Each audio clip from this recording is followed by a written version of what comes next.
For over a decade, the Chinese Communist Party has been butchering thousands of prisoners of conscience for their organs, one of the most horrific genocides in modern history. Doctors schedule an exact day that foreign patients get an organ, whereas in the US, it usually takes around 2 years to find a match. Welcome to the Coalition Roundtable. I'm your host, Chris Chappell. The Chinese Communist Party has been harvesting the organs of its citizens, prisoners of conscience. This has been a watershed year for the story, thanks in part to those who are joining me today. Let's talk a bit about the investigative process. How do we know this is happening? So are these live organ harvests? Yeah, always. Yeah.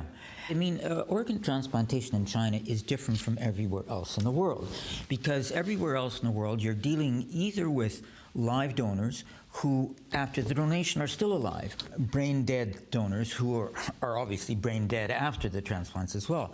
In China, you get people killed through the organ extraction, and that's only in China. How is getting an organ in China different from anywhere else in the world? Nowhere else in the world, to my knowledge, is the donor killed in the process. If you get a kidney from X country, you're probably getting one kidney and somebody's being paid a certain amount of money. It's not good for their health, of course, but in China, the donor is dead and the body's burned.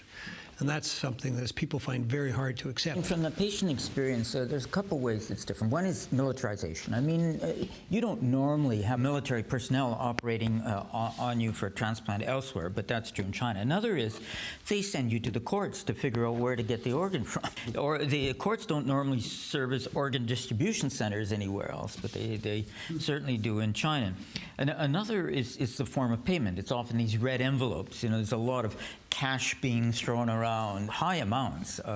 It just reeks of corruption and undercover activity. Don't we estimate that it's about $8 or $9 billion a year they're getting now out of their industrial scale? That's a lot of people, a lot of salaries. Let's talk about the amount of time it takes to get an organ in the US versus in China. In China, you show up, you tell them when you're coming in advance and say, I want to get an organ, and you can book in advance, months in advance, if you want, a heart transplant, a liver transplant, whatever, a lung transplant. Organs where obviously somebody has to be killed for the organs, because, you know, a donor can't live without the heart. So you can book for somebody else to be killed months in advance, and that doesn't happen anywhere else in the world. You did the bloody harvest, you did the slaughter. Why did you make an update? What we did for Bloody Harvest and Slaughter is we just took the Communist Party of China's statements of volumes at face value. They said 10,000 a year, so we started saying, okay, where does this come from, 10,000 a year? But at some point, we realized, well, I mean, they lie about everything else. Why would they be telling the truth about this? So we decided we'd check that figure as well. It was checkable because we could go to the individual hospitals, and the individual hospitals were telling how many transplants they were doing, either their newsletters or research reports. We had bed counts, we had staff capacities, we had budgets, so we had a lot of different figures to cross-check volumes, and we were able to see whether the 10,000 was real or not. Obviously, it's a lot of work because there's 1,000 hospitals in China doing transplants. 169 of them were eventually registered officially as being allowed to do it, but there was maybe 800 plus others that were also doing it. What we did, obviously with researchers, and a lot of them, is go through all this hospital data to get real volume figures rather than just Communist Party volume figures. I think, you know, the person who I thought explained all this best, of the various research methods that were coming out there, is Matt Robertson, because he really went through, in one article he did called A Hospital Built for Murder, he went through comprehensively all the different approaches, or what he called guerrilla numbers, to establishing transplant volumes. It's a brilliant article, Matt. Yeah, and that was on one hospital. I'm glad you brought that up. Matt, tell us about the Tianjin Hospital. I think our challenge all along has been to convince the diehard skeptics. And the original thought behind that was to try to bring this issue into one tangible thing that you can hold in your hand and kind of move around. So you feel a lot of the information in the bloody harvest and the slaughter, it was not enough to convince the skeptics? Because it sounds like there's a lot of information out there that was just on the table. First of all, they don't read the stuff. I mean, so that already makes it very difficult. Very difficult indeed. Just throw this away now. These diehard skeptics, they would just not read the stuff and then dismiss it. I've met with former senior people at major human rights organizations, and they don't know that it's for real, or they don't think it's for real. They're like, oh yeah, that issue. Yeah, but I thought it's like a bit, thrown together. They don't have this idea that it's like totally for real. So where's that gap coming from? Because it is such a difficult issue to study. Like if you look at any other major human rights issue in China over the last like 20 years or so, for others you've got like some document. For example, looking at orphanages in China that just like killed babies, like they let them starve to death in the cold. In that case there was someone who came out, like a doctor who escaped with a duffel bag of documents. And so that makes that one bulletproof. That was something that happened. Yeah. I mean, it's totally extraordinary. This was like the biggest story, China human rights story. But like this one is like so crazy. You have to go about it systematically. So you have to whack like 3, 4, 5 moles at once, because people always have these different objections to like, well, how do you know it's not death row? Like, how do you really know it's not death row? How do you really, really, really know it's not death row? Anyway, the Tianjin, the whole point of that was to eliminate objections. Just going by that one hospital, you can be like, if at least you can show that in this hospital, there's something really screwy going on. Like, first of all, that there's way more transplants than can be explained by the official explanation. How many then transplants? you're already somewhere. Tianjin, we have figures on Tianjin. I think it's about 4,000 a year. Well, look, we don't know. We can say how many transplants. You say, look, probably this many. It's like completely estimates. You say you can't know how many transplants this one hospital is doing. How do we know that there are because you can more get a than really good 10,000? idea, because here's what you can do. You can be like, okay, so in 2006 they built a new building with 500 beds, 17 stories. It was funded by the Tianjin government. 2006, like the next year, they moved a death row approval to the Supreme People's Court, and they severely dropped the number of people on death row. So the first thing is you show the numbers are really big. And so, for example, you've got like 500 beds, and then the occupancy of those beds for kidney and liver transplants is like 90%. On their website, they say the average waiting time is 3 to 4 weeks. And so if you say, you've got the beds are occupied to like, 350 beds are occupied at any one time. And you can also cross-reference it with the surgeons they have there. So they've got like a massive surgical team, like 60, 70 surgeons. They've got like their thick bios. It's not easy to be a transplant doctor. There's a lot of, it's a lot of work. It's a very specialized field of medicine. And so you just put all this together, and the first thing you establish is that the volume is simply huge. So like any skeptics out there who are watching this, like they have to explain who else is being killed. So if they don't think like, Falun Gong, this is too crazy, then it's like, okay, so who? And officially, China admitted to using executed prisoners. Well, they flipped around on that. Originally, they said it was all donations. Then they said it was almost all executed prisoners. And now they're back to saying it's all donations. And it's not possible that donations, like they've implemented a donation system, and that's why. Yeah, that's of January 2015. So like everything about this is very hard to study.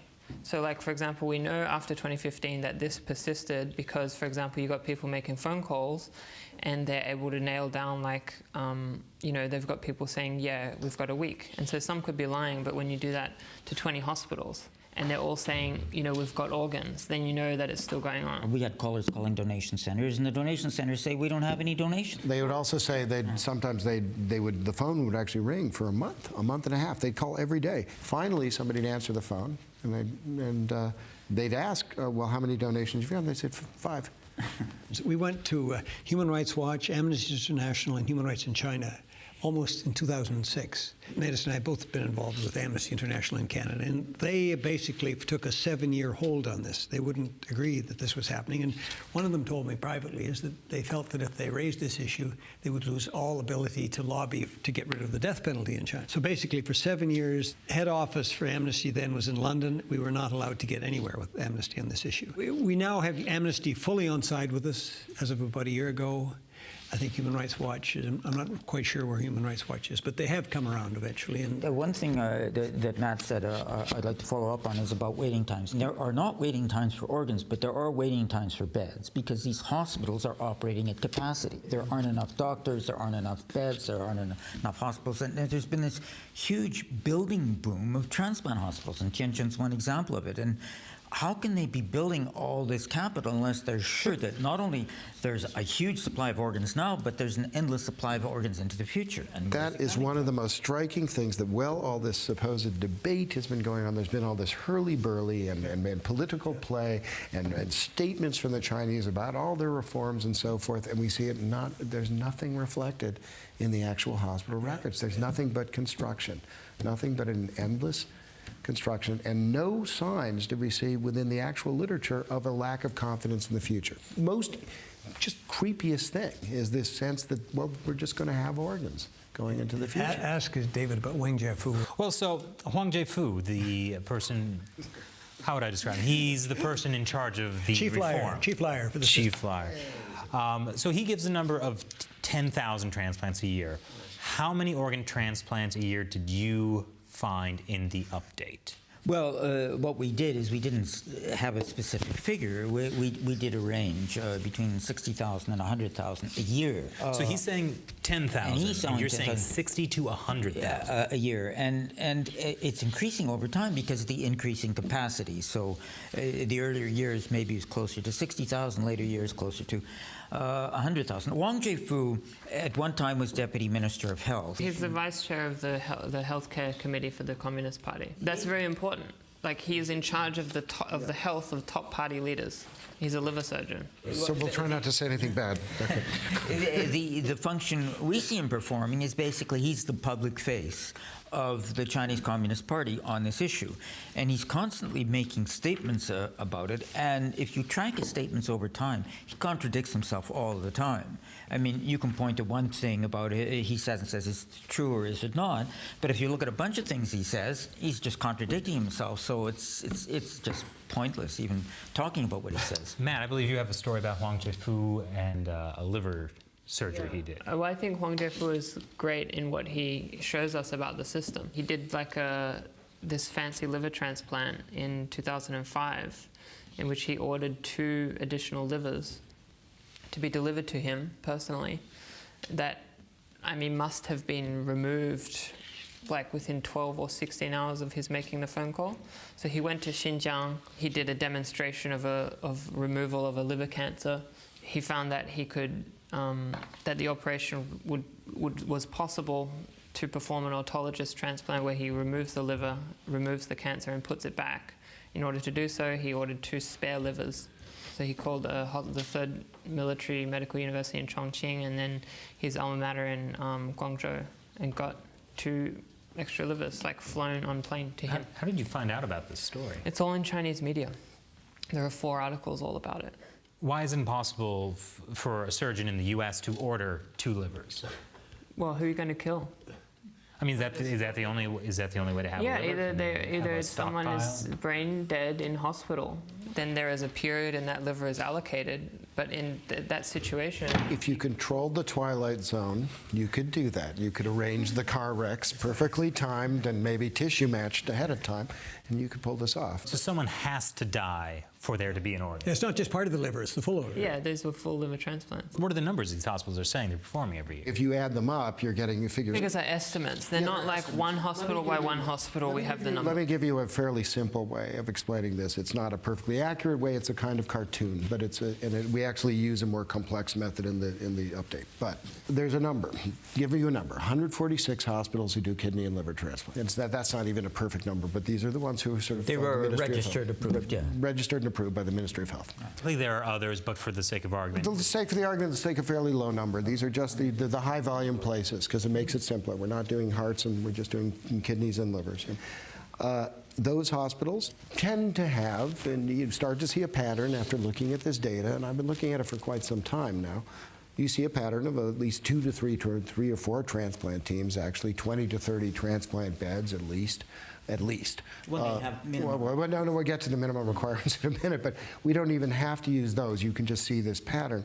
And a 20 to 30 day stay, and you tend to see 80 to 100% occupancy rates. What do you pull out of that? Well, one way to say is it possible that the average transplant center in China, ministry approved, is doing 1 transplant a day, just 1?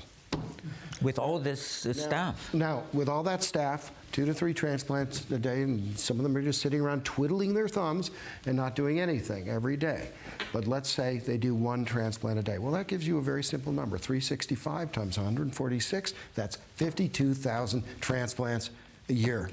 So we're already at 52,000. Now, the fact is, the Ministry of Health actually demands that they have far more beds than that and a far larger staff than that. They actually Quota too, isn't it? Well, yeah, they have quotas, but the key thing is that they're asking for a lot more facilities than that. Well, now, fair enough. Me, David Kilgore, and David Matus are not walking around China with clipboards making sure that the Ministry of Health is getting their money's worth here. We're not doing that, so we can't say that that's right. But if it were true, if these hospitals are following the directives of the Ministry of Health that allow them to get that license, they would have to be doing about 80 to 90,000 transplants per year. Yeah, that's the minimum. That's the minimum. And now we haven't even gone into Matt's Shenzhen Central Hospital at Military-backed. 4,000 to 5,000. We haven't talked about Beijing 309 military hospital. The massive hospital. Yeah, which are way beyond the minimum. Now we're talking 3,000 to 4,000. These are, easily we start coming into these figures. I really wish we'd brought the update, because it's 700 pages, 2,300 footnotes. It's just massive. And most of it is on these extraordinary hospitals. It is mainly about hospitals which do 1,000 transplants or over every year. And you keep naming them off. It's mind-numbing, actually, to look at these. So how is it possible that Huang Jiefu is saying 10,000 a year, and you are the only people researching what seems to be obvious? It is an awful lot of work to go through all these individual hospitals and put together this information sort of bit by bit. With a story like this, why isn't everyone rushing to cover it? Oh, it's had a huge coverage. If you look on our website, you'll see that we've had 4 stories in the New York Times. The Times wouldn't touch this story for 6 years. Well, that's the thing. This story has been out 2006. 10 years later, the New York Times finally writes 4 articles. What happened? I think the answer is partly that it's a complex story, that it involves a lot of different pieces of evidence. There's not, like with some of the examples Matt gave, just sort of one thing you can point to. There's, of course, all the contrary communist propaganda. There's censorship in China. People are more concerned about what happens to them in their own neighborhood. So I think this is a key issue to the story of organ harvesting. The story of organ harvesting is very much the story of Falun Gong.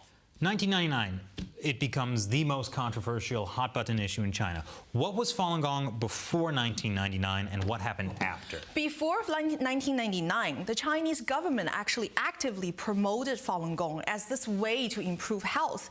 It's part of the Qigong movement. At that time, it's not just Falun Gong. There are hundreds of other Qigong movements that emerged. And they were promoting it in state media? They were promoting it not only in state media, they also give a word to Falun Gong for improving the health, the general state of the population. Falun Gong is more than just the practice that's beneficial to the health.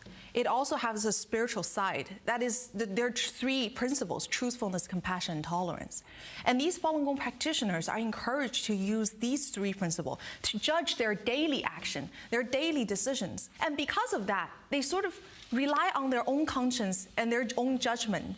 They don't follow the communist propaganda anymore. And for communists, that's an ideological challenge. Well, so how do you go from a practice that is promoted, it helps people's health, it preaches the truth, compassion, tolerance, you're saying. How does it go from that to then becoming a cult? Too many people doing Falun Gong, and that's the numbers. So because of the culture, a spiritual vacuum after Cultural Revolution, Chinese people, they lost their tradition completely. They lost the spiritual side, belief, everything. And when Qigong exercise emerged, especially in Falun Gong, it became extremely popular. In the course of 7 years, there was 70 million to 100 million people practicing Falun Gong in China. The actual number, we don't know. It might be much higher than that. But because this popularity, 70 million to 100 million at that time in China is about 1/10 of Chinese population. If the Communist Party is going to persecute 1/10 of Chinese people, 1 out of 10 Chinese people, they need to turn the public opinion around. For people like us who live in the South, maybe some of us have never heard of Falun Gong before because we're not really tuned into that Qigong yoga movement thing anyway. I was a kid.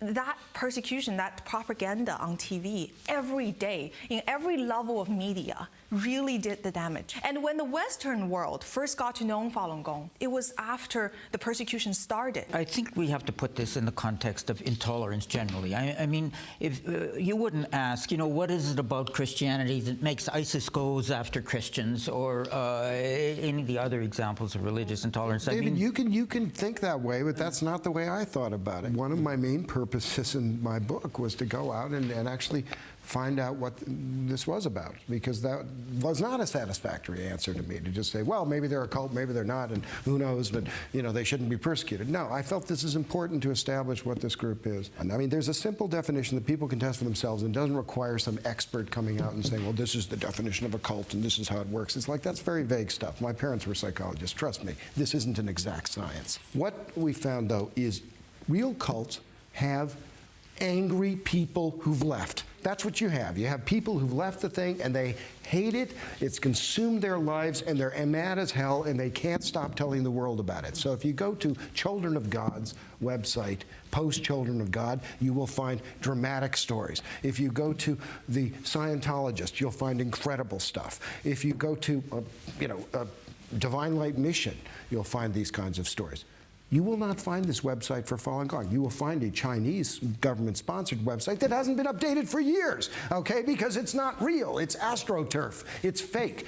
The point is, there is real action. I know people who've left Falun Gong. I know practitioners who have no longer do the exercises. They don't strike me as particularly angry about it. They're still actually quite concerned about the human rights aspect. Okay, and I think that's very important, because that's what separates out a cult, is that experience of, oh my God, this thing took over my life, it abused me, it used me, it separated me from my family. There's your academic definitions. It took my money. Those are the, and so there's a little bit of truth in the academic definitions, but the point is, Falun Gong doesn't meet that.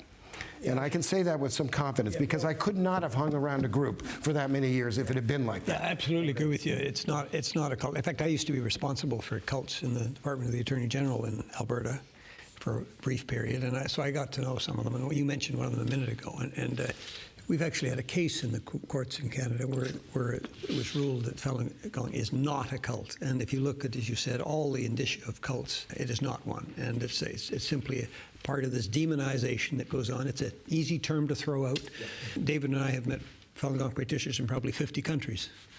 Or even more, maybe, yeah. Okay, all walks of life, all ages, all backgrounds, all education. I've found them to be a wonderful group of people. Yeah, I mean, I wouldn't disagree with any of that. I mean, Falun Gong, first of all, it's not even an organization, because it's a set of exercises with a spiritual foundation. Yeah. Everything's on the internet.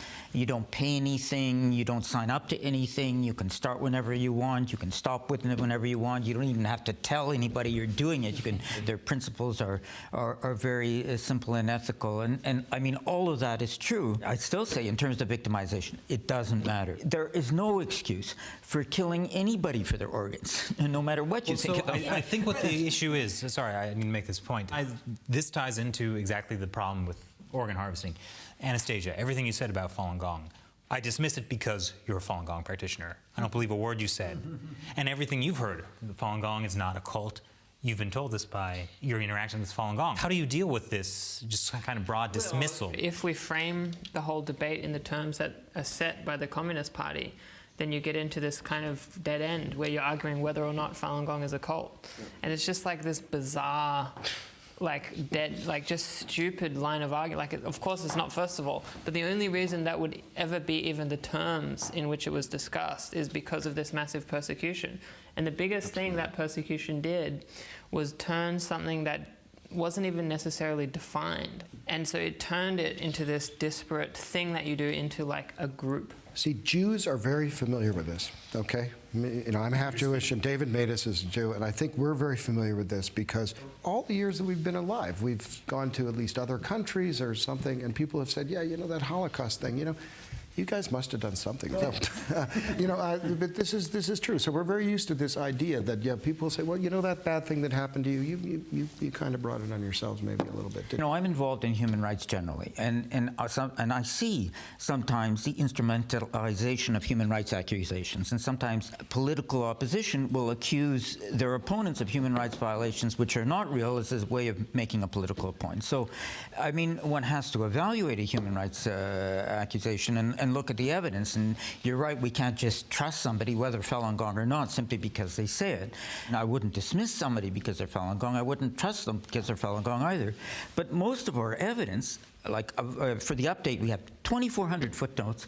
2,200 of them are Chinese official sources. For people to really come to terms with what Falun Gong is, they would need to come to terms with an absolutely extraordinary injustice, because Falun Gong says that they believe truthfulness, compassion, forbearance, and that they just want to follow these values and assimilate to the universe. And it's this very simple, primal goodness.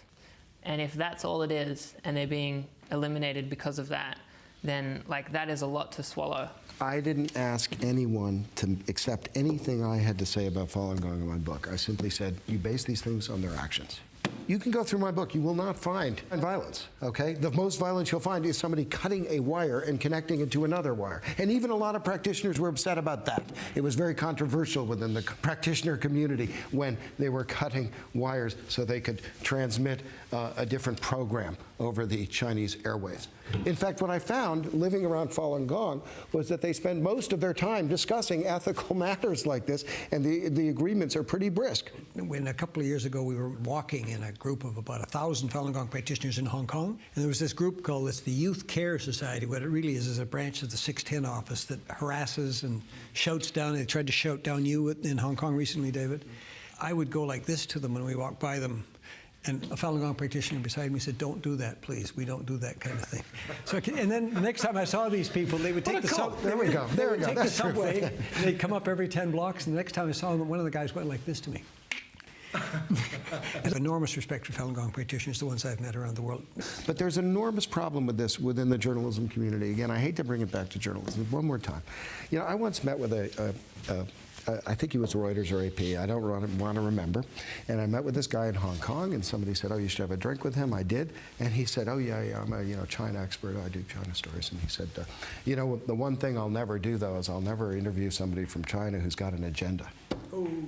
And I was like, how do you do stories? What do? Do you just exchange pleasantries? Nobody coming out of China has a grudge or an agenda or an idea. It's just a standard we would never hold our own society to. I'd like to follow up a bit on what Matt says. I think part of the problem we're faced with is that accepting Falun Gong for what it is means accepting the persecution for what it is. People are hesitant to admit that for a number of different reasons.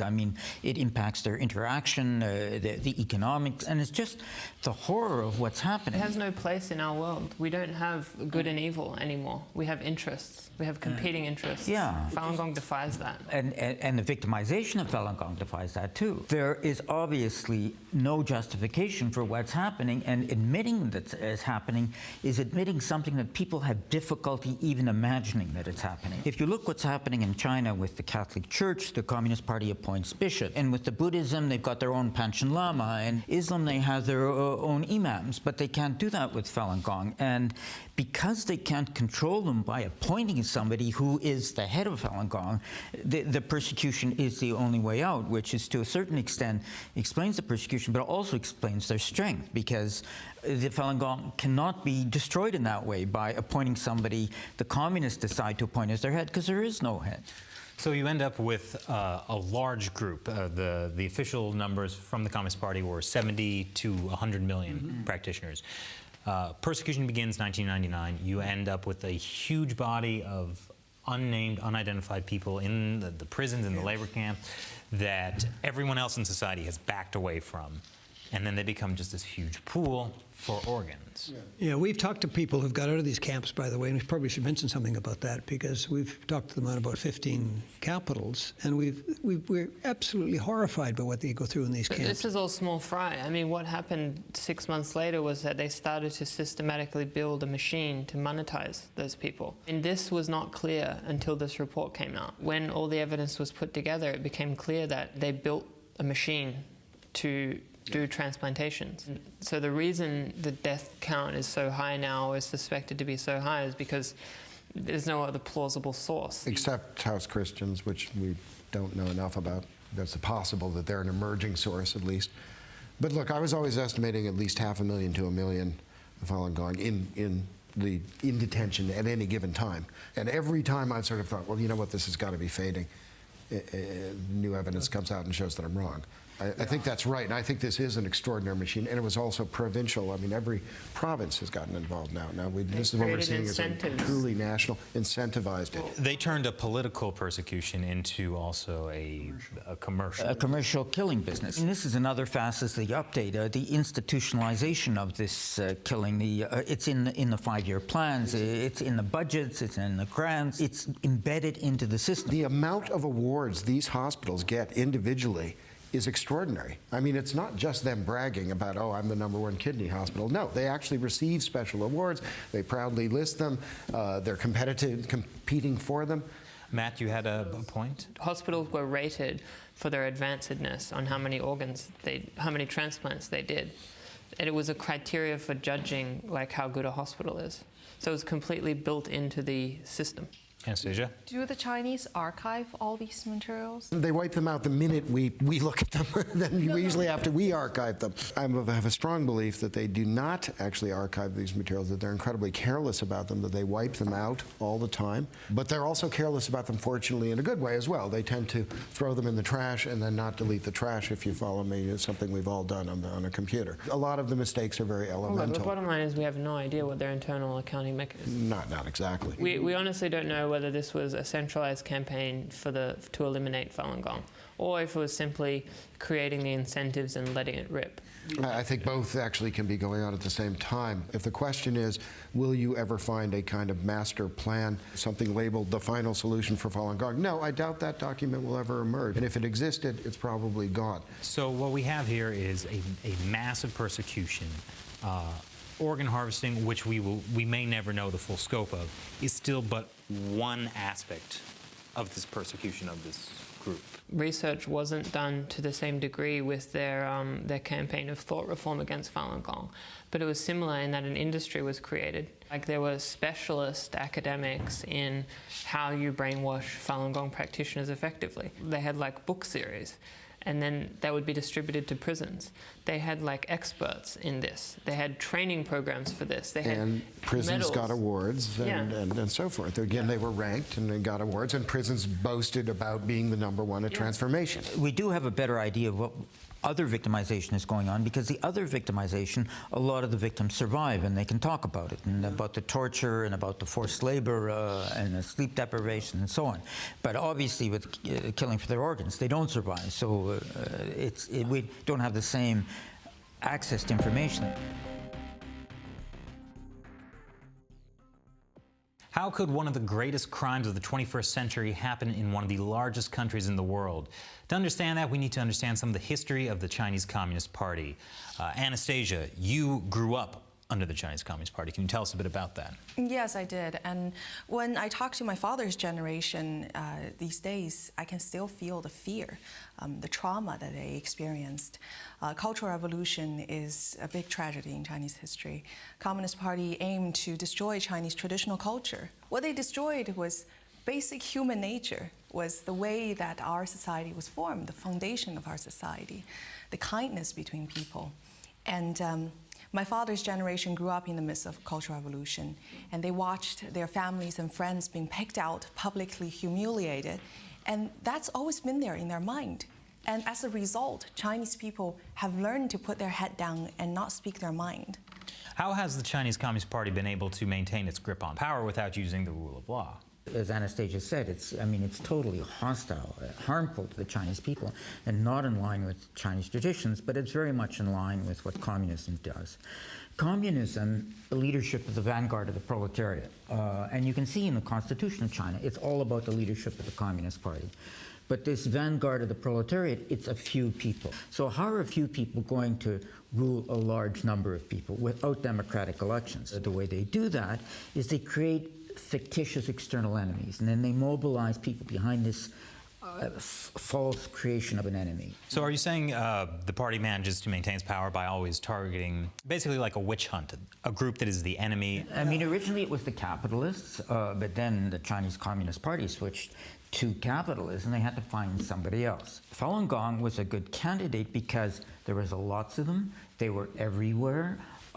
They were not going to defend themselves, and they were not communists, so they became a very easy target. David, I believe you had a point?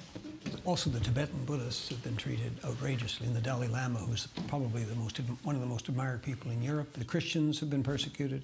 It's always someone. The Uyghurs have been persecuted, scapegoated. I think there were 45 atomic bombs set off in the Uyghur part of China. There is a quality of kind of always digging oneself out of a previous crime. The problem for Jiang Zemin was make Tiananmen go away. The Tiananmen Square Massacre. Make Tiananmen Square Massacre go away. Make it disappear. And how do you change the subject? How do you turn the page? Communism is remarkably clever when it comes to tactical moves, okay? So we can often see that. If you've ever dealt with the Chinese Communist Party the way we have and sort of tangled with them, you see them reacting from day to day. But on a strategic level, they're not. No. They're quite blockheaded. There you see this attempt to, well, let's just turn the page by creating a new scapegoat, a new group. Let's turn to a new enemy. And that, at least, was the explanation. I'm not sure I completely buy it. I think there's a lot of explanations. I spent a lot of time in my book giving a lot of different possibilities for it. But that is one of the key ones. That is the one he claimed was completely responsible for this.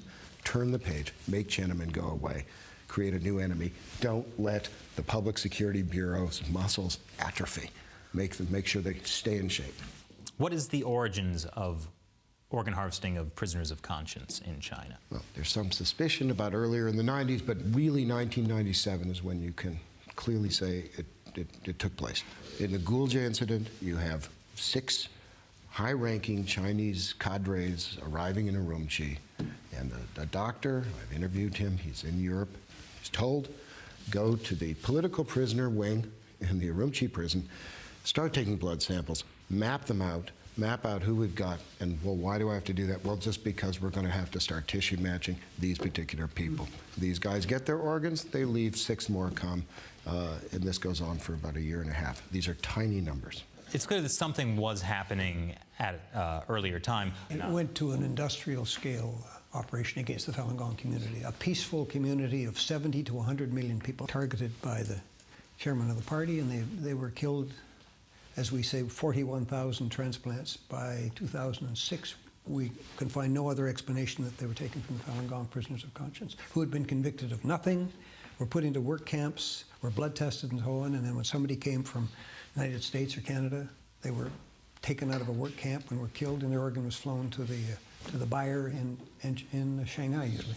So this was a big shift from the history of the Communist Party persecuting its citizens to the organ harvesting of Falun Gong practitioners. Basically, you had prisoners being executed for their organs in the 80s. In the mid-90s, at some point, probably in Xinjiang is where it takes place, you have live organ harvesting.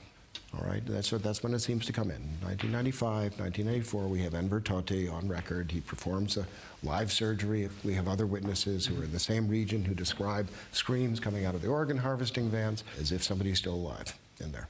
Then we get the first political prisoners being harvested in 1987, and then in 1999, it all starts to really go into a different world, and that's where we enter the really high levels of organ transplantation. How do you harmonize this image that the CCP is portraying across the globe of being, a powerful, respectable country with something as terrible as this happening behind the scenes? The image that we're discussing here of the CCP is not one that is particularly welcome, anywhere when dealing with China.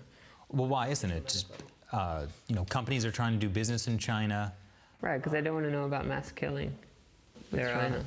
are, states who are trying to deal with China on what, they're trying to get China to help them in some way, like cooperate with them on climate change, for example. I think the issue is not so much why are they doing that or how are they doing it, is why we outside are not reacting to this better or differently. And I think the reason is there's a lot of willful blindness, that people make money, they've got personal or company or government reasons for wanting to do business with China, and so they just ignore this because it's more convenient to do that. Anastasia, you had a point? Yes, because the nature of the crime we're talking about here, the evidence amount to potentially crime against humanity. And because of the nature of the crime, it necessitates a response from foreign government if taken seriously. So everybody is intentionally, perhaps, turning a blind eye on this because no one wants to be the one that's responsible of the moral responsibility to do something, take action. Not everybody is. The government of Israel and the Knesset in Israel passed laws barring Israeli nationals from going to China for organs when they discovered, a very renowned transplant scientist, Dr. G. Labby, discovered that patients were going to China for transplants at a particular time and place, and he realized then what was happening. So to their great credit, the Knesset passed laws barring trafficked organs. And of course, Taiwan has now done it last year, and Spain has done something quite similar too. So there are 3 countries that have shown real leadership in combating this. I think one thing the international community fails to realize is the differences in how the Communist Party structures the country versus in the West. For example, in the United States, it's not as if hospitals are answering directly to the US government. But in China, it's a very different situation with how the CCP has a direct hold on all levels of society. When I was in the Young Pioneer, every single class would have this vice chair of the Young Pioneer and numerous kind of heads or officials, class officials. And those are all commie youth officials. And they start at age 6 or 7. That's how micromanagement this party is. They start with the kids, and every street that they will have a street head, perhaps a middle-aged woman who wears a red band on their arm. Their job is to scrutinize on every neighbor. And this is probably unheard of in the West, but that's the pressure that Chinese people are born into. This extends very much, to the medical system. Like all these major hospitals, they have party cells. Some of them have websites, so you can see they have party meetings. They have a party secretary in these hospitals. A lot of the surgeons that we've been tracking, they double as party officials. There's one very well-known liver surgeon who's a head of an anti-cult association, specifically to attack Falun Gong. There are doctors who double as the head of a police hospital. The medical system is deeply meshed up with the party. There's also the structure, which is that for every government function, there's a parallel party function, and the people are different, and the party functionary decides what the government functionary does, rather than the other way around. The government system is a shell or a set of puppets, and it's the party that fills the shell or controls the puppets. That's one difference with the Western system. Another is there's simply no rule of law. If somebody in the Liberal Party or the Conservative Party breaks the law, they can be prosecuted. But there's no such thing as prosecuting a Communist Party official who's doing something in a Communist Party function for breaking the law. It's the party that decides what the legal system does, not the legal system deciding whether the law is being respected. To me, it's fairly simple. This is a surveillance society. Okay, that was my first book, was on basically how surveillance works in China. But that does not mean that everybody is really watched all the time. Yes, there's the women with the red armbands, and there's a certain amount of that going on. But it doesn't mean their sort of electronic surveillance is necessarily taking place of everybody in China. But it does mean party members get watched, and it does mean the military gets watched. And where does organ harvesting begin? It starts in the military hospitals. It was always military hospitals run. And then the armed police get involved, and in fact, it becomes almost competitive between the armed police hospitals and the military hospitals. It is impossible for the Chinese Communist Party not to be watching that activity and blessing that activity. Okay, so right from the beginning, and we haven't even gotten into that topic, but this idea of rogue hospitals and sort of triad elements, that this sort of idea gets danced out every once a year or so by the Chinese Communist. Can I just pick up on that military point? One of the cases we discussed in the book, The Bloody Harvest, is a I won't say what country he went with, but he went to a #1 People's Hospital in Shanghai. A Major 10 in uniform came in with a list of names. He went down the list, he picked out a name, came back 2 hours later with a vial with 2 kidneys in it. The kidneys didn't work. He went back 3 more times with 3 more sets of vials of kidneys. None of them worked. He went home to his country, came back about 3 months later, and they went through the same thing again 4 times. So since it was 2 kidneys, every time 4 people were killed before he got his kidney. And Well, explain why that is such a shocking fact. That 4 people, undoubtedly some of them were Falun Gong, perhaps most of them were Falun Gong, were killed so that this guy could have a kidney. So it's impossible to be able to find on short order matching donor organs. In the West, people wait for organs, and there's long waiting times. With China, it's the reverse.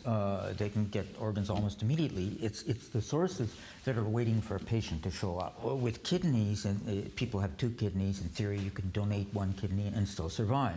But we don't find surviving kidney donors. I mean, more recently, they set up a donor system, and it's possible. But when we were doing our initial reports, it didn't exist. So what we have is a vast organ donor pool, which is being killed when a patient arrives and needs an organ. There is no way that the Communist Party can deny culpability in this massive system. They deny it, but then you ask them, well, what is wrong in the book, or in any of the books, or in Ethan Gutman's book, for example, and they have no answer whatsoever. The argument is over, as far as I can tell, and I think there is no serious person that disputes this. This is going on a massive scale, and we say minimum 60,000 transplants a year are being done in China. They deny with bafflegab, gobbledygook, utter nonsense. I mean, they just make up imaginary statements, produce figures without foundation, accuse us all of being anti-China, whatever. So there is no possibility this is rogue hospitals, as you say, or triads. I think what's so important about what we have discovered is that you can't do this kind of transplant volume with rogue hospitals. You have to have central involvement across the board. But with large-scale persecution, like, for example, Falun Gong, it's not just a few people, it has to be the entire society. And we have a chapter in the book called Sujiatan, and it's about Annie and her husband, who was a surgeon, and in a 2-year period, her husband removed the corneas from the eyes of 2,000 Falun Gong practitioners. He was paid the equivalent of hundreds of thousands of US dollars for doing these operations. He would take the corneas out, and of course they're still alive, and then they'd be unconscious. They'd go into another room, and all their other organs would be taken out. He started to have nightmares, and he couldn't do this, and Annie, his wife, told him, you've got to stop this. The 2 of them managed to leave China, and she blew the whistle on this whole issue. That's the kind of inhuman system that was operating, and is operating today in China with the medical profession. I think if you're asking about how this comes about in terms of motivation, I think there's a number of factors at play. One of them is compartmentalization. People at different parts don't know what the rest is doing, and this helps to make willful blindness function. People will say, well, I don't know, I see a body in the operating table, I don't know whose body it is, or I see a corpse that I'm cremating, I don't know whose corpse I'm creating, and so on. So that's one thing. Another, of course, is censorship, so that none of this is reported. You can't see through the media what's happening. You don't have the normal sources of information. And a third thing is incitement to hatred. I mean, as I mentioned before, the Communist Party is always making up these enemies, but it doesn't just say, designate somebody or some group as an enemy. They start these propaganda campaigns, and that was certainly true with Falun Gong, which depersonalizes, dehumanizes, marginalizes these people to the point where the few people who actually see and know what's going on, they'll say, well, Falun Gong are enemies, Falun Gong are not people, we can do whatever we want with them. And of course, there's the greed factor, all this money that's being poured into it, and the pressure of the party if you break away from them. So this combination, this confluence of events leads to this awful result. There's a great Nazi comparison. There were probably more than one psychologist, but Robert J. Lifton interviewed a bunch of Nazis in the 50s or 60s, I believe, Nazi doctors. And he observed that in their minds, the difference between healing and killing became blurred. And that's basically how they were able to justify what they did. In this case, it couldn't be any more clear, because they're taking organs out of bad people or non-people and putting them into Chinese citizens and saving lives and stuff. I'm sure that psychology comes in it somewhere, where they can somehow justify killing some people. Even right in the beginning of this whole process, you have these kinds of questions coming up. I think this has been present from the beginning, but that's an evolution too. I mean, a lot of these doctors got involved in the one-child policy. They did forced abortions. They did them for years. If anything sort of starts that process, forced sterilizations began the Holocaust. It was the same thing. They didn't start by outright killing people and giving them lethal injections, that sort of thing. It was forced sterilizations. It's very similar in China. So you've had this kind of ramping up process within the medical community for many years. I see the party as an institution that has only one priority, which is keeping the party in power. In power is a group of mass killers. This is the party history, a history of mass murder with the murderers still in power. So it just continues unless something is done to stop it. I think you raise a very interesting point that the party exists to maintain the party. It's easy for a lot of people to see like a dictatorship and see this one person in power, it benefits him. But with the Communist Party, it's not about preserving the power of any individual. In fact, the history of the party involves many of its top leaders getting purged and killed. It's the system to maintain the system. It seems that a lot of the debate within China is how to change the Communist Party, how to reform the Communist Party. The obvious solution, which is getting rid of communism, just doesn't seem to be on the table. The party won't let it be on the table. The repression narrows the room for debate, and then within that debate, everybody's talking about how we can improve the Communist Party rather than how we can improve China. Anastasia, just explain about the flag. You might be interested in how the flag is structured. Flag was 5 stars, the Chinese National People's Republic of China's national flag. The center, big one, means the Communist Party. But if you notice that there are 5 stars, if you take away the big star, if you take away Communist Party, there are 4 stars left. And what is 4 in Chinese? Death. Yep. So that's what they make Chinese people think. Without the Communist Party, they're going to die. Now, and I mean, we're just talking about Falun Gong and how it's been maligned, and then switch to the Communist Party. There is a Chinese saying called "zei han zhua zei." It means the thief yells, "Catch the thief." And so the Communist Party called Falun Gong a xie jiao, like a deviant religion, or it was translated to English as an evil cult. And if you actually look at the Communist Party, it's actually a really fun experiment. If you just like look at the attributes of cults, it's like the Communist Party hits every box. Yes, takes money from its followers. It keeps people in captivity. It's like them from their families. Yeah, it's like No getting out. right. It's a centralized thing. Like this is a regime where in the 60s there was cannibalism, like politicalized cannibalism. Like it's not eating because people are starving, like in the Great Leap Forward. This was like eating people's hearts for like because they're political enemies, like documented cases of this. Yep. So this is like a really crazy regime. But China's changed now. So then you bring in the organ harvesting, and like this is like the ultimate. This is the apotheosis of the Chinese Communist movement. It's like cannibalizing their own citizens for money, using doctors. One of the ways it's changed is it's become a lot more global. It projects its persecution around the world. I mean, there's lots of persecutory regimes, but China is almost unique in the sense that its persecution spreads everywhere. Moving forward, what can other researchers do?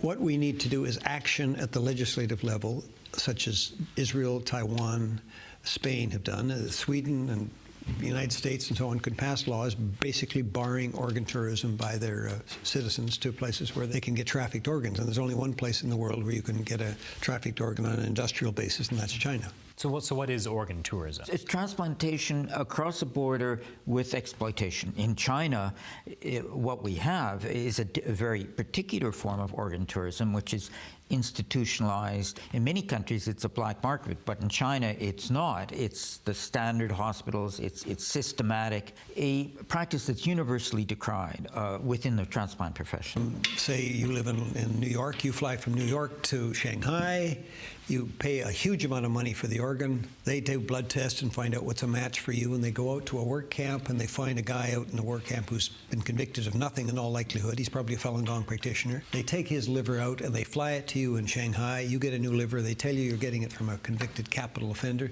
You fly home to New York with a new liver, and he is dead. So it's possible a lot of people in the West have gone to China under false pretenses. Oh, more than possible. It's happened. And they end up with an executed Falun Gong organ. We've got data for 2 countries, Malaysia and Taiwan. There's also the Koreans and the Indonesians. So then currently Israel, Spain, and Taiwan are the only countries in the world that have banned their citizens from organ tourism. We often have a lot more leverage than we let on over China. And in this case, it's fairly obvious to me that we do, because even back then, in those years when I was working there, pharmaceuticals, big pharma, was a big gleam in China's eye. They were looking to expand in this area. That was the big profit. Okay, the idea was that China would eventually have a medical establishment which could make drugs, new drugs, all kinds of drugs, drugs that people would buy. They'd buy them for a fraction of the cost, and they'd get them approved in a fraction of the time because they'd have their own FDA. Everything I've seen in the literature leads me to believe that is still a resident in China, and in fact is maybe more resident than it ever has been. They would also not have the human experimentation problem. Exactly. You've got a huge captive population, if you like, that you can experiment on. That's cheap to do, even if we're not talking about something, really insidious or evil. You can do clinical testing over there, as Roche discovered very quickly. Roche does clinical testing of transplant patients. And you look at those issues and you say, well, okay, is 8 or 9 billion the big money? No, of course, that's nothing. That's pocket money in China. We're talking about the real money. And I am sure that the medical establishment, the Chinese medical establishment, realizes this is a confidence game. If the West accepts the Chinese medical establishment as legitimate and ethical, it's very possible for them to go ahead with their dream. If the Western medical establishment does not accept them, even in one area, but this has become a fairly important area and a fairly visible area, then it's much harder. There's 2 wings, if you like. One wing which is working on pharmaceuticals, which is the big money, and there's another wing which is working on this rather political project of wiping out Falun Gong through a massive transplant program, and that's another wing. This wing is the easy cash, and this one is the long-term and the big cash. And that's the big payout. But what I would say is transplant tourism is wrong, and it's a problem, but it's a demand problem. And what we're dealing with the killing of Falun Gong for their organs is a supply problem. And you're not going to solve the supply problem by dealing with the demand problem. You could cut off transplant tourism completely, and the killing of Falun Gong for their organs would continue, because the reality is in China, just in China, there's lots of people who need transplants. I'm not saying, David, I'm not saying that we are going to cut it off. I'm not saying this will stop them from doing what they're doing. I think they'll probably complete the crime. I want to increase the pain that they feel for doing it. And this is the way. I want to cut them off. If a medical establishment does something like this, they deserve to go down in flames. That's what I'm saying. This is not some sort of situation where we can just say, well, we can just sit back and... No, we have to take a stand, if nothing else but to clean our hands, okay? And you're saying the Transplantation Society should get out of China? They should get out of China. Everybody should get out of China who's involved in medicine, as far as I'm concerned. We should cut the Chinese off. They are a pariah nation. What they have done is, there's no other way of putting it, and that's the end to it, in my opinion. Whether it stops the organ harvesting of Falun Gong, whether it leads to more transparency, I have no idea. Even if you're in the middle of the Holocaust, do you sit there and really make that calculation that the British did, that if we bomb Auschwitz, we might kill some innocent people? That's not the consideration anymore. You do what you can to stop it. You do what you can so you can say, I have a conscience, I did something. Absolutely. So what can be done? Not just to clean our hands, as you say, but to actually affect actual change in China, to perhaps stop genocide. We can certainly do what we can to avoid any complicity, and that's why I think it's important to have ethical standards and legal standards to basically stop transplant tourism completely into China. But to actually change China, we're not going to change organ transplant in isolation from everything else, because the organ transplant is affected by the overall problems of Communist Party rule, lack of court supervision, lack of independence to judiciary, lack of freedom of the press, and so on. And the only way you get out of this situation is by the end of Communist Party rule in China. That's a high bar for most people looking to engage in China. I mean, I think that the argument can be made that simply raising this at the highest levels, by the United Nations or the World Medical Association or major governments, that if they raise this at the very top level of the Communist Party and also made it an issue publicly, like an international issue about China that everyone was aware about, and that there was a deep sense of global shock, and everyone would be deeply disturbed if everyone really realize that this is for real. And I think that would have a huge effect on the Chinese leadership and might lead to stopping it or other changes that went along with stopping it. The problem has been that the way that every medical establishment or authority, global authority, has handled this is by calling for transparency from China. So, okay, we need China to be more transparent about what's going on.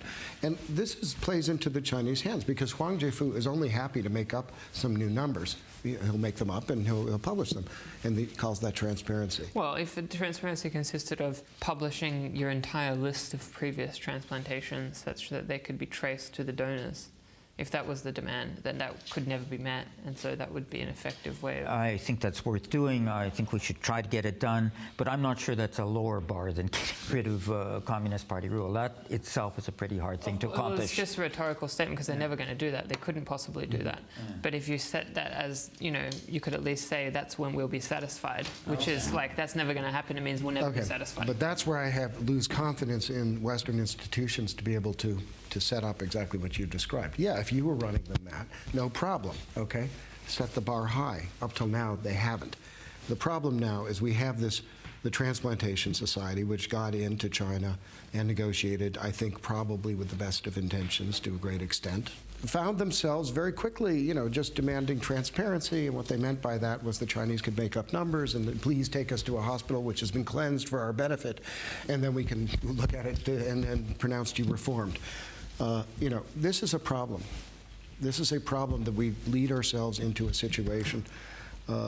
People buckle in China. I don't know what it is, but people really fall into a trap, and I've seen it again and again. I would suggest sort of 3 immediate practical targets. End transplant tourism. Secondly, avoid all contact with the Chinese transplant profession.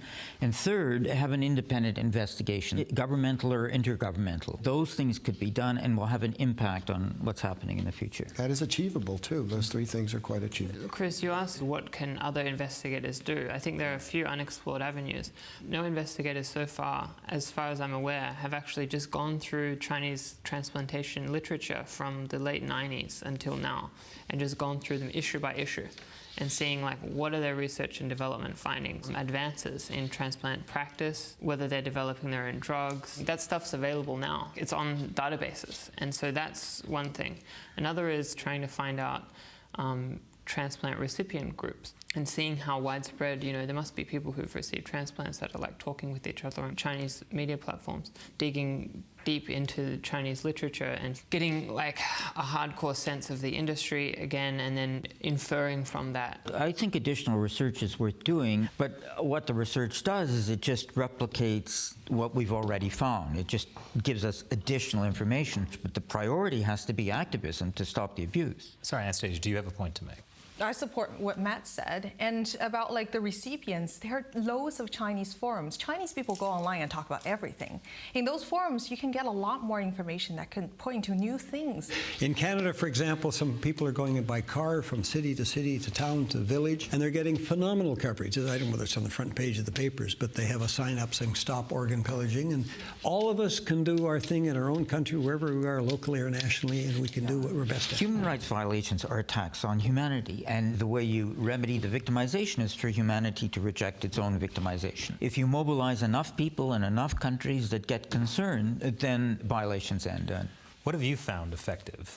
From my side, I would like to see more artists perhaps joining the movement. This is not about any theory, it's not about any human rights law, it's about real people's life. Once I think everybody gets that, once they really feel it, everybody will be compelled to act. Is raising awareness enough? If everybody throughout the whole world, including in China, was aware, yes, it would be enough. So then this is my thought. The persecution of Falun Gong, organ harvesting, this is really just the latest in a long string of crimes against humanity the Communist Party has perpetrated. People always talk about, can the Communist Party reform? Or how can we make the Communist Party reform? Can it? Is that even a discussion worth having? Can there be a reformed Communist Party? Well, we could talk about that probably for 2 hours, but the immediate goal is to stop people being killed for their organs. I absolutely agree with you, of course. But I can't help. This is where the Jewish genes kick in. Good genes, good genes. Well, I don't know if they're good or what, but I think the important thing about the Jewish experience was we worked very hard. A lot of people worked very hard, Jews and non-Jews, to make sure that this was something that was really investigated and brought out to the open, and everybody had to think about it and everybody had to face. It took years for that to happen because Germany was part of NATO and we needed their help to defeat the Soviet Union. That was the concept. But eventually it did happen. There's a long-term struggle here, and it has to do with just the human species. I mean, not falling into these. They have to learn from every time we descend into genocide. You must learn from it. I mean, the Holocaust experience is done in the context of the unconditional defeat of Nazi Germany, and what we have with Communist China is the Communist Party still in control. Grappling with this kind of mass killing where you've got the perpetrators still in power, I mean, we're trying to deal with it a bit now in Sudan, but it's very difficult to do when the perpetrators are still in power. I wouldn't say it's impossible. On the contrary, I would say we have to try to do it. And the issue in the end is not, at least from my perspective, is it going to succeed? I don't think we have any choice. We have to go ahead and try to do it whether it's going to succeed or not. This is the most optimistic time in the organ harvest. Now, number one is taken seriously. Like it's a thing. It's not this weird sci-fi story. Kidney in the bathtub story. That itself is a big shift, and then that awareness will deepen. There are a lot of professionals getting involved. They're forming networks. They will mobilize to activate higher level intervention with China.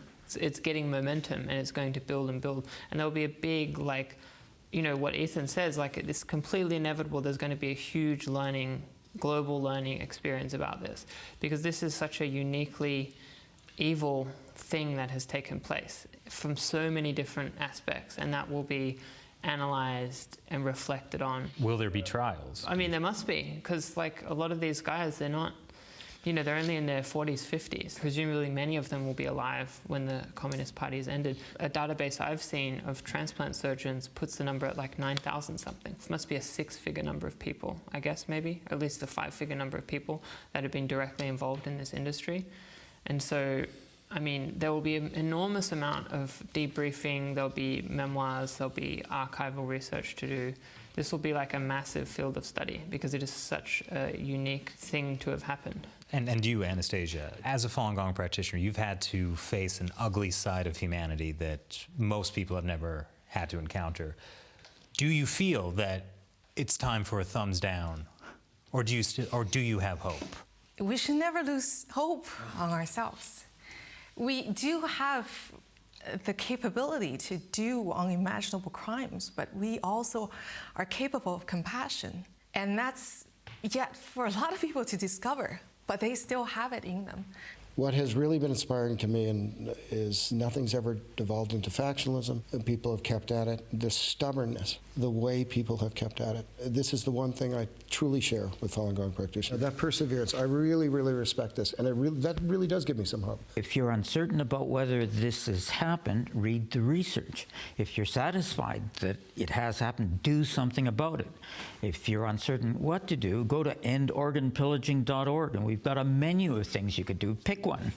Thank you for watching. If you want to do something, if you've been moved to do something about this, go to the website endorganpillaging.org. That is the International Coalition to End Organ Pillaging in China. They have a global advocacy network, and that allows people around the world to actually do something about this. It's a list of things you can do, simple things like sign petitions, write letters, or if you have specific skills, like if you can offer legal advice, that's an option. This is a way for everyone watching to do something to end probably one of the greatest crimes of the 21st century.